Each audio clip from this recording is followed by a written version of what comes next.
시민 불복종은 일반적으로 개인 혹은 소수자가 심각하게 부정의한 법률이나 정책 등의 시정을 요구하는 최후 수단으로서 법적 처벌을 기꺼이 감수하면서까지 법에 불복하는 행위를 가리킵니다. 이런 의미의 시민 불복종은 법 위반 행위이므로 법적으로 정당화될 수 없으며 따라서 그 행위에 따른 법적 결과를 기꺼이 받아들여야 합니다.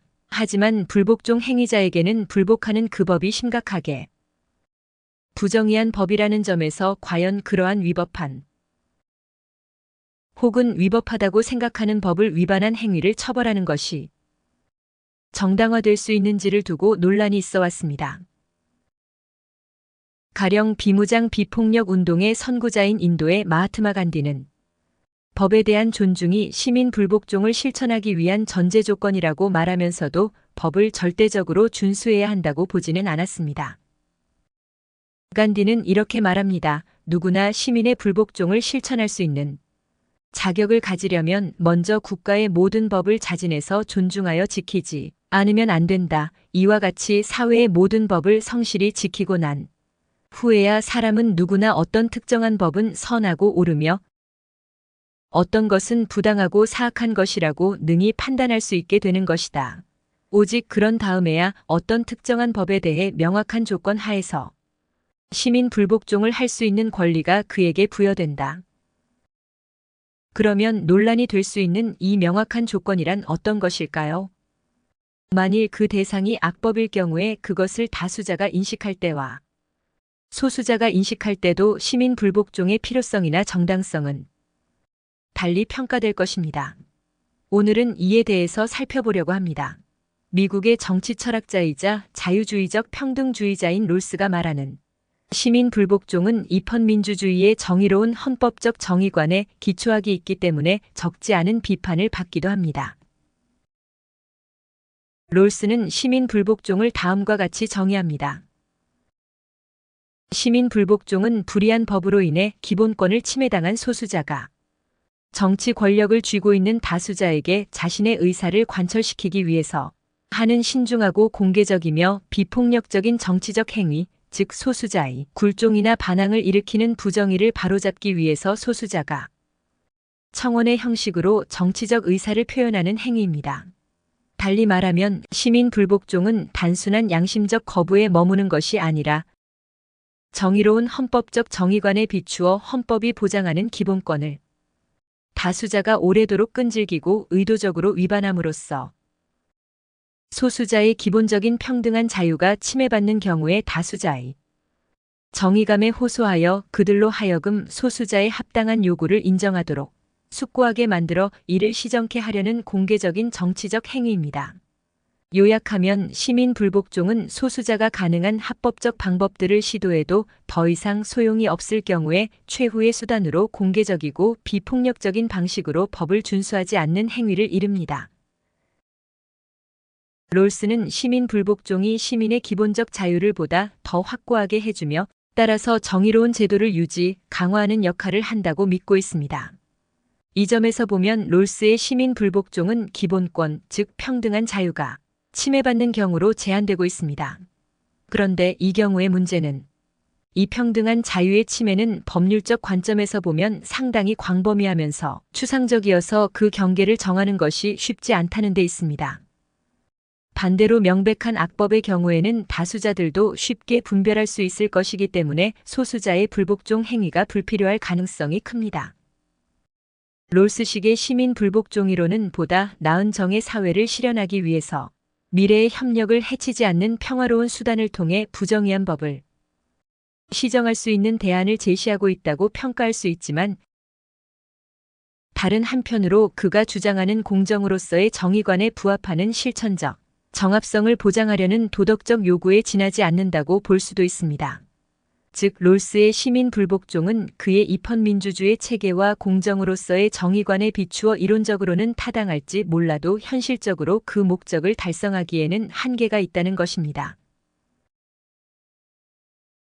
때문에 롤스의 시민 불복종은 그가 인간의 본성과 도덕적 실천, 가능성을 낙관적으로 보든 비관적으로 보든 입헌민주체제 하에서 합법적 권위에 대한 바람직한 저항 방법을 제시한 것으로 볼 수 있지만 다수자의 정의감과 양심에 호소하는 도덕적 요구에 머물고 있는 한, 실제로 부정의의 시정이 이루어질 가능성은 별로 없어 보입니다. 즉, 단순히 특정한 부정의한 법을 준수하지 않는 행위를 통해서 소기의 목적을 달성할 수 있을까요? 이제 이러한 롤스의 시민 불복종 이론이 갖는 의의와 한계에 대해서 생각해 보려고 합니다. 우리는 특정한 법의 제정과 집행과 관련해서 그것이 헌법에 합치된다거나 불합치 혹은 위배된다는 헌법재판소의 판결을 접할 때가 종종 있습니다. 헌법은 입헌민주주의 국가에서는 모든 법률적 판단의 척도입니다. 합법적 권력이 갖는 권한 역시 헌법이 갖는 절대적 권위에 기초합니다. 이처럼 정치 공동체나 국가의 존립이 헌법적 체계를 근간으로 한다고 가정할 경우 우리는 국가의 권위를 법적인 근거에서 찾을 수 있습니다. 국가가 갖는 권위는 명령을 내릴 수 있는 권한, 즉 복종시킬 수 있는 권한, 한마디로 합법적 권력의 행사에 있습니다. 이런 관점에서 국가 권력의 적법한 행사는 자신의 권한을 위배한 것이 아니므로 정당성을 갖는다고 할 수 있으며 그때의 권위를 합법적 권위라 부를 수 있습니다. 합법적 권위란 기본적으로 법의 기초를 두고서 행사되는 권위이며 그런 점에서 이에 의거한 행위는 정당한 권력 행사가 됩니다. 또한 많은 경우에 우리는 권력은 있지만 권위는 없다, 혹은 권위는 있지만 권력은 없다고 말할 때가 있습니다. 엄밀히 구분짓기는 힘들지만 권위를 권한이나 자격과 관계하면서 이를 행사하거나 관철할 수 있는 직접적인 수단을 갖고 있지 않는 규범적 개념으로 권력을 굳이 자격이나 권한의 획득 여부보다는 자신의 의도를 관철시킬 수 있는 직접적인 수단을 지니고 있는 실증적 개념으로 구분해 볼 수도 있습니다. 그러나 국가를 대상으로 할 경우에 그 권위의 초석이 되는 법은 기본적으로 누군가를 복종케 하는 힘의 정당한 행사를 허용하며 따라서 합법적 권위는 합법적 권력이라는 말과 거의 대동소이해집니다. 이 경우에 우리는 합법적 권위를 제도화된 권력, 합법적 권력을 제도화된 권위로 볼 수 있습니다. 롤스는 그의 정의론에서 권위라는 말을 국가의 체제와 호환해서 사용하고 있습니다. 합법적으로 수립된 민주주의적 권위 혹은 상당히 정의로운 민주주의 체제가 그와 같은 경우입니다. 가령 롤스는 중세와 근대의 입헌주의의 한 가지 분명한 차이점을 법의 우월성이 실제로 확립된 제도적 통제에 의해 보장되고 있는지 여부에서 찾습니다.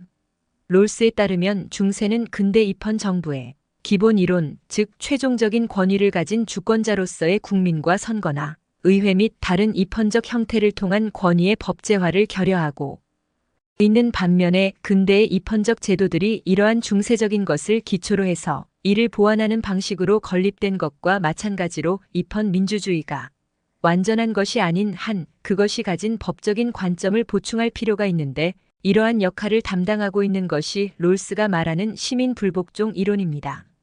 롤스는 이렇게 말합니다.